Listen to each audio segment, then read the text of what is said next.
They want a successful garden that first time. They don't want to have to wait. And I don't blame them. And we have to educate them as they come out of the cities. Dirty little secrets about humus. Humus acts like billions of little sponges in your soil. The reason we're having so many problems with our land is because chlorine not only kills bacteria, it burns the humus. Now you can burn things underwater. I worked in a sewage plant one time that we burned sewage underwater. You know how we did it? We put great big tanks and we just bubbled oxygen up through it. And you could see the sewage decompressing as it burned underwater with oxygen. So I know that you can burn things, and you can burn humus with chlorine. So humus acts like millions of little sponges to hold water and minerals and prevent their runoff. Now, how many pictures have you seen of huge gullies of water washing down, taking our topsoil into the Gulf of Mexico or wherever? And I'll tell you, folks, that is the true wealth of any nation. I don't care about their iron ore resources and copper and gold and silver and all that. The real wealth is in your garden. Now, I have a poster that I was going to put up today, and I didn't do it because we got a late start. And across there it says wealthy, W-H-E-A-L-T-H-Y. You only have as much wealth as you have health. Most people spend their entire life wasting their health to get wealth, and in the latter part of their life they spend all their wealth trying to regain their health. You know, you've heard that. Humus slowly releases water as the plants need it. A 36-inch square block of soil, 6 inches deep, with a recommended amount of 5% humus only, can hold 190 pounds of water. This is 4 to 6 inches of rain in 1 hour. Most soils only have 1/2 of 1%. And we teach you how to measure that. Humus makes the soil soft and much easier to till. Now, John, you're telling me about the clay problem. You know, within one growing season, we won't have the humus problem totally solved, but you'll be overjoyed in one season. It goes to work right away. Chlorine and anhydrous ammonia, and by the way, many people say that anhydrous ammonia should be illegal, and it should. Chlorine and anhydrous ammonia in commercial fertilizer chemicals burns and destroys humus. This is why the topsoil in our country is washing down the streams and ruining our farms. Anhydrous ammonia was used in World War II to kill microbes in jungles. Why? To harden the soil so they could build an airfield in a jungle because it was all mushy. That's how they hardened it, anhydrous ammonia. And they're telling the farmers to put it on the soil. Humus makes the soil soft and much easier to till. And the farmers love that because what are they doing? The price of fuel oil is going up, and they have these big tractors pulling these, gang plows through there. It takes a lot of fuel to do it. This way they do it faster, easier, quicker, and cheaper. So the farmers are being converted to this. Chlorine and anhydrous ammonia, I read that part. Humus is the end product of a compost pile. Now, I was going to name this one here, by the way, compost pile in a bottle. I may still go back to it. I don't know. Humus is the end product of a compost pile. By the way, we want everybody to help stamp out compost pile. I know John, he just bought his new compost maker, and I told him he didn't need it. Well, but I do recommend them. You don't need it, but it's nice to have because you got all this residue from the kitchen and so forth coming. You need to recycle it, don't we? But you don't have to have it. When you have it instantly, and it takes a while and work and so forth, and this is very inexpensive. You just get it in a bottle and sprinkle it on your garden and you got humus. And it starts to work immediately. And so then you can, what I recommend the compost for is to put on top of the garden for a mulch. It makes a fantastic mulch, so I do recommend it for that point, and it eventually does break down into humus. Humus is the end product of a compost pile. It takes approximately 5 years to make an equal amount of humus that you can produce in 90 days with this system. Perfect humus is made from Leonardite coal. We use Leonardite coal because why? What's coal made out of? Trees and whatever, you know. And however long ago it was, do you know how long it takes to make coal, by the way? Anybody know how long it takes to make coal?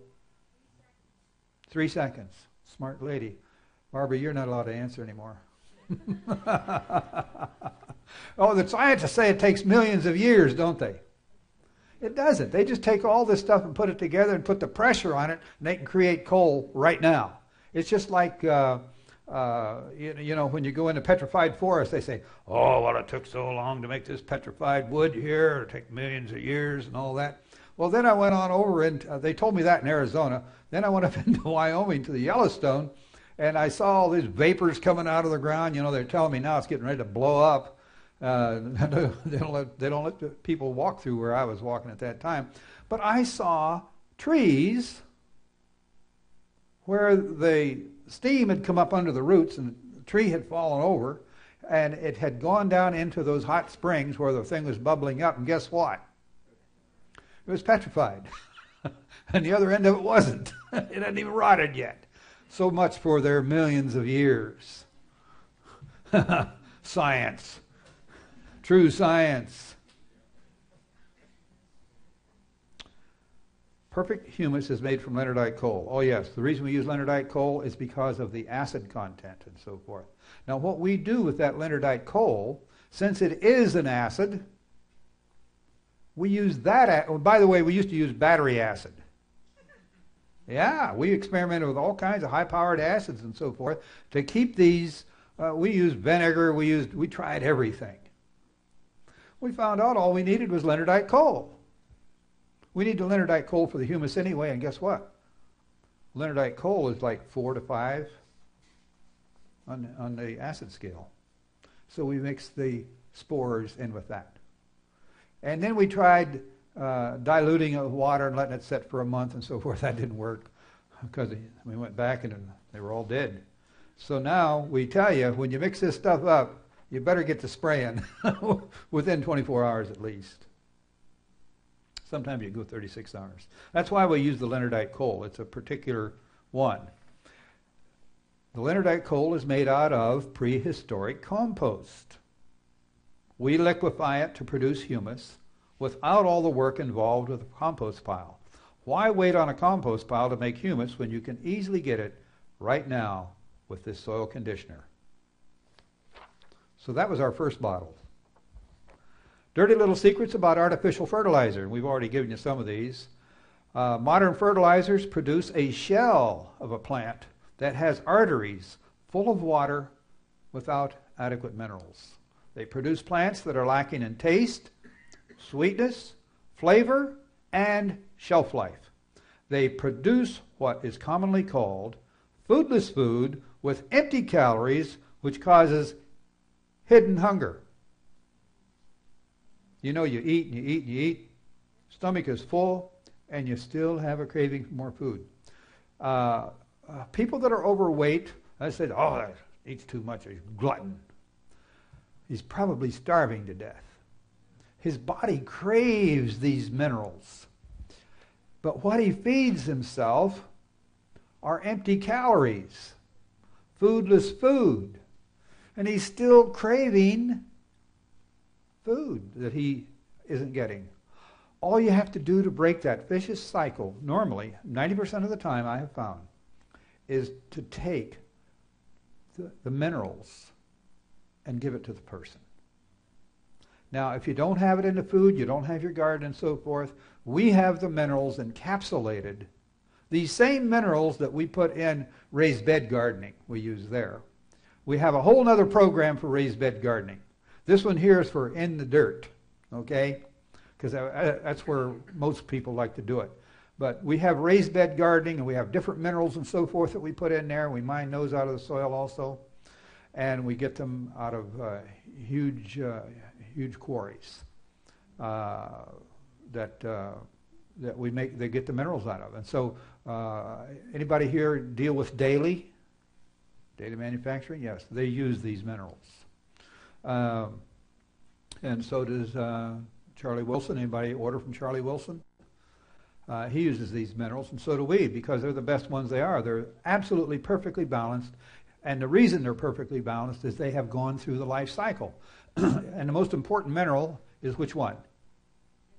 Calcium. Calcium and magnesium, yes. Magnesium is every mineral has a mate. They come in twos. And calcium and magnesium come together. So a third of this calcium supplement is a third of this mineral supplement that we have in the capsulated form is in calcium magnesium. And then we have the trace elements. You need a little bit of iodine, you need a little bit of this and a little bit of that. And so only Yahweh knows how to put this stuff together. And I was working for years, this has been a real bug with me, trying to find the perfect mineral. And I'm friends with a wonderful Mormon, several Mormons, because I live among the Mormons out in Arizona, and I've been up in Mormon country there, and they get all their minerals out of the Great Salt Lake in the northern section. The southern section is polluted, but they get it in the north, so it's not polluted up there. But all those minerals are washed into the lake, and they brag about their minerals and how good they are, and they're good minerals. And I used to think that maybe they were the best, but they're not. And the minerals, you go into the health food store and you get this quart and a golden looking mineral, charge you $25 for a quart. How much minerals are in there? Not very much. It's 99% water that you're buying. So we sell it. Ours are all minerals in a capsule. And so my friend was telling me how wonderful his minerals were, and I was believing them for a while until I found these. So these are the best minerals that I've ever seen. So anyway, you give the person these minerals. Not everybody can raise a garden. Not everybody that learns this, you find out about it in the middle of the winter, yet they want the minerals. So we have minerals that we can sell people until they can raise their own. We don't recommend it that way. It's a stopgap. We recommend you raise your own. The particular thing that I have there is quoted from a magazine that I used to publish back in the 80s, and it's quoted from Are You Overweight Because You're Starving? In the Natural Health Directory, December 86. The reason that these terms have become common sayings is that artificial fertilizers have become the common way to raise food. Most garden/farm soil is used for little more than a support system to hold the plants upright. The plant is primarily fed directly with artificial fertilizer and only minimally fed from the soil. The life of the soil is killed with modern NPK type fertilizers that contain chlorine and anhydrous ammonia. NPK fertilizer grows big plants with few minerals to produce foodless food with empty calories lacking in minerals. By the way, you don't need to take notes. You're all going to get a copy of these, okay? The answer to this problem is to inoculate the soil with soil microbes and minerals plus humus to hold the minerals and water from being washed away. And by the way, we not only recommend that you inoculate the soil, we recommend that you inoculate 2 more minutes? Wow. Well, we got 2 more pages to go in 2 minutes.